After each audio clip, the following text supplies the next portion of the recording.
ব্যবস্থাপনার মধ্যে অনেক পার্থক্য আমি দেখছি, সেদিনের ব্যবস্থাপনায় আমরা আসলে একটু অসন্তুষ্ট হয়েছিলাম, কিন্তু আজকের ব্যবস্থাপনার মধ্যে যে আধুনিকতার ছাপ, আজকের যে পরিপাটি আয়োজন এবং যে সুন্দর উপস্থিতি এবং খুব শান্তভাবে সব অনুষ্ঠান উপভোগ করার যে দৃশ্য, সবকিছু মিলিয়ে এখানকার যে পারফরমেন্স, সবকিছু মিলে একটি অসাধারণ প্রোগ্রাম। আমরা সবাই জোরে করতালি দিয়ে আজকের এই স্কুল কর্তৃপক্ষকে আমি ধন্যবাদ জানাচ্ছি। এবং এই আয়োজনের মধ্যেও একটি বেদনার কথা রয়েছে, সেই বেদনার কথা দিয়েই আমি একটু কথা বলবো। যে আপনাদের প্রাণপ্রিয় প্রধান শিক্ষক জনাব আব্দুল গফুর সাহেব, এই স্কুলের শুরু থেকে যিনি প্রধান শিক্ষক হিসেবে দায়িত্ব পালন করছেন, উনি একটি বেদনার কথা বলেছেন। যখন আজকে দুপুরের জন্য আয়োজন করেছিল, আমি জানি না আমাদের খাওয়া দাওয়ার আয়োজন, আমি তো অপ্রস্তুত ছিলাম।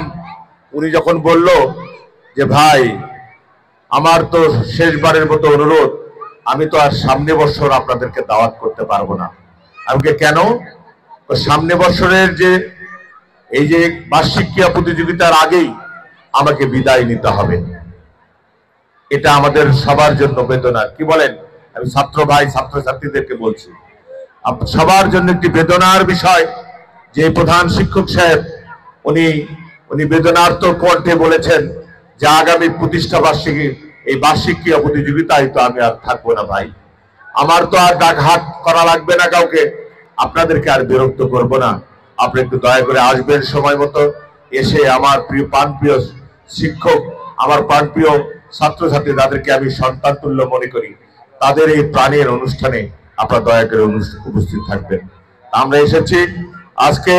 আমি প্রধান শিক্ষককে আমি ধন্যবাদ দিয়ে আমি আমার বক্তব্য শুরু করতে চাই যে আপনার এই দক্ষ নেতৃত্বে এই প্রতিষ্ঠানের যে সুখবরটি আপনি কিছুক্ষণ আগে একটি স্লিপ করে আমার হাতে দিয়েছেন, আমি সত্যি গর্বিত যে উনি বলছেন যে বিগত 7 বছরে এসএসসি পরীক্ষায় কোনো ফেল করার কোনো রেকর্ড এই স্কুলে নেই। এটা অত্যন্ত গর্বের, অত্যন্ত আনন্দের এবং এটা অত্যন্ত আশাব্যঞ্জক একটি খবর, যেটা সত্যি আমরা আশান্বিত হয়েছি। এই তৃণমূল পর্যায়ে একটি প্রতিষ্ঠান, যেটা শহরের ছোঁয়া পেতে অনেক সময় লেগে যায়, যে প্রতিষ্ঠানে আসার জন্য সরাসরি গাড়ি নিয়ে আসতে অনেক যুদ্ধ করতে হয়। যদিও আসার কথা, আজকের চেয়ারম্যান ইঞ্জিনিয়ার আপেল মাহমুদ অসাধারণ একটি কথা বলেছেন যে এই স্কুলে প্রবেশ মুখে, এই স্কুলে আসার জন্য যে 3টি রাস্তা রয়েছে, সেই 3টি রাস্তায় চলাচলের মতো যোগ্য নয়, অথচ এখানে চেয়ারম্যান সাহেব ঘোষণা দিয়েছে 3টি আসার রাস্তায় উনি করে দিতে চেয়েছে। আমরা জোরে করতালি দিয়ে আজকের চেয়ারম্যান সাহেবকে আমরা ধন্যবাদ জানাচ্ছি। ইঞ্জিনিয়ার আপেল মাহমুদ এই স্কুলের ছাত্র ছাত্রী, শিক্ষক শিক্ষিকাদের যাতায়াতের সুবিধার্থে 3টি স্কুলের রাস্তা উনি করে দিতে চেয়েছে। আমি বক্তব্য বাড়াবো না। আজকে যারা বিপুল সংখ্যক মায়েরা আপনারা যারা এখানে এসেছেন, যে কথাটি আপেল বলেছে যে একজন শিক্ষিত মা পারে একটি জাতিকে বদলে দিতে, তার গর্ভে ধারণ করা সন্তানটিকে অতি আদরে লালন করে পালন করে উপযুক্ত শিক্ষায় শিক্ষিত করে যদি একটি সন্তান তৈরি করতে পারে, সেই একটি সন্তান একটি জাতি পরিবর্তন করে দিতে পারে। সেটাই হলো আমাদের মায়ের জাতি। আপনারা যারা রয়েছেন, আপনার সন্তানটি যদি সঠিকভাবে শিক্ষায় শিক্ষিত হতে পারে, সেটা আপনার গর্ব করার বিষয় হবে। কিন্তু এই যত্নটা আপনাকেই নিতে হবে। পরিবারের কর্তা ব্যক্তি যিনি থাকেন, উনি বহু কাজে বাইরে চলাচলি করেন, কিন্তু আপনি যেহেতু আপনিও অনেক কাজে ব্যস্ত থাকেন সংসারের কাজ নিয়ে, কিন্তু আপনাকে সার্বক্ষণিক আপনার সন্তানের খোঁজ রাখতে হবে। সন্তানটি সঠিকভাবে পড়াশোনা করছে কিনা, সন্তানটি স্কুলে যাচ্ছে কিনা, এবং মাঝে মাঝে স্কুলে এসে শিক্ষকদের সঙ্গে কথা বলতে হবে যে আমার শিক্ষক, আমার ছাত্র, আমার সন্তান সঠিকভাবে পড়াশোনা করছে কিনা। এই জবাবদিহিতার মধ্যে যদি আপনারা রাখতে পারেন, আপনার সন্তান লেখাপড়া করতে বাধ্য হবে। সে কেন স্কুলে যাচ্ছে না, তাকে আপনি যদি জবাবদিহিতার মধ্যে রাখেন, সেই সন্তানটি অবশ্যই স্কুলে আসবে।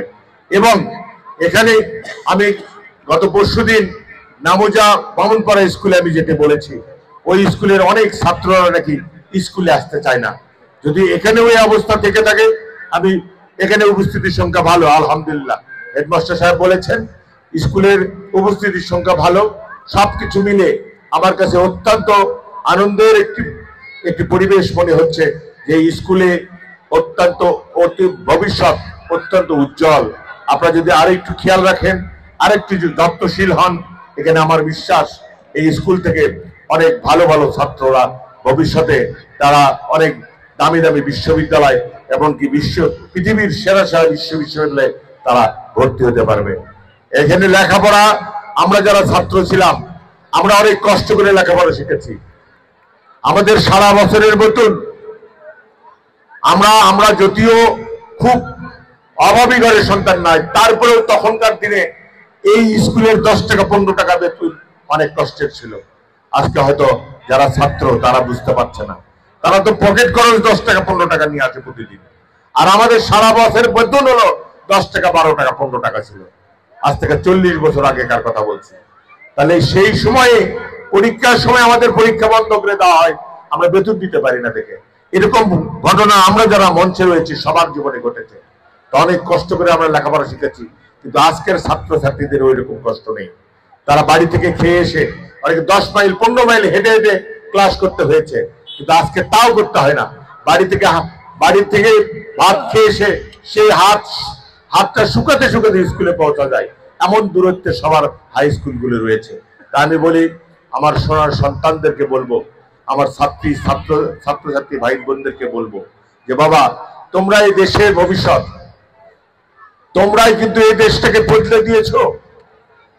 এই অবুঝ সন্তানরা যখন স্বৈরাচার ফ্যাসিস্ট হাসিনার বিরুদ্ধে রাজপথে দাঁড়িয়েছে, পুলিশের বন্দুকের নলের সামনে দাঁড়িয়েছে, যখন অকাতরে প্রাণ দেওয়া শুরু করেছে, তখন বাংলাদেশের মানচিত্র পরিবর্তন হয়েছে। শেখ হাসিনা এই শুধু দামাল ছাত্রদের ভয়ে পালিয়ে বাংলাদেশ থেকে পালিয়ে ভারতে যাওয়া পাঠিয়েছে। এটা আজকের এই দামাল ছেলে এবং সন্তানদের জন্য, এটা তোমাদের জন্য সম্ভব হয়েছে। এই যে জীবন দেওয়ার যে একটা প্রেরণা নিজেদের মধ্যে গড়ে উঠেছে, যে দেশকে পরিবর্তন করার জন্য জীবন দিতে হবে, এটার যে একটা ভীষণ, এই দেশকে পরিবর্তন করতে হবে, এটার জন্য নিজেকে প্রস্তুত থাকতে হবে, নিজেকে প্রস্তুত রাখতে হবে, নিজেদেরকে বিসিএস পরীক্ষায় উত্তীর্ণ হওয়ার জন্য নিজেদেরকে প্রস্তুত করতে হবে। তবেই এই নতুন বাংলাদেশের সফলতা তুমি তোমার বাবা মায়ের হাতে তুলে দিতে পারবা। তখন তুমি তোমার এলাকার মানুষের সব কাছে তোমার নিজের সফলতা তুলে দিতে পারবা। তাই আমি বলি, আজকে বর্তমান পরবর্তী পরিস্থিতিতে আমরা যারা রাজনীতির সাথে জড়িত রয়েছি, আমাদের মহান নেতা তারেক রহমান, যিনি 31 দফা দিয়েছেন এই বাংলাদেশকে নতুন করে গড়ার জন্য, যিনি 31 দফা দিয়েছেন এই ছাত্র সমাজের জন্য একটি শিক্ষা বান্ধব বাংলাদেশ করার জন্য, উনি 31 দফা দিয়েছেন বাংলাদেশের মানুষ গণতন্ত্রের জন্য লড়াই করেছে, সে একটি গণতান্ত্রিক বাংলাদেশ গড়ার জন্য বাংলাদেশে আমাদের প্রাণপ্রিয় নেতা তারেক রহমান 31 দফা দিয়েছেন।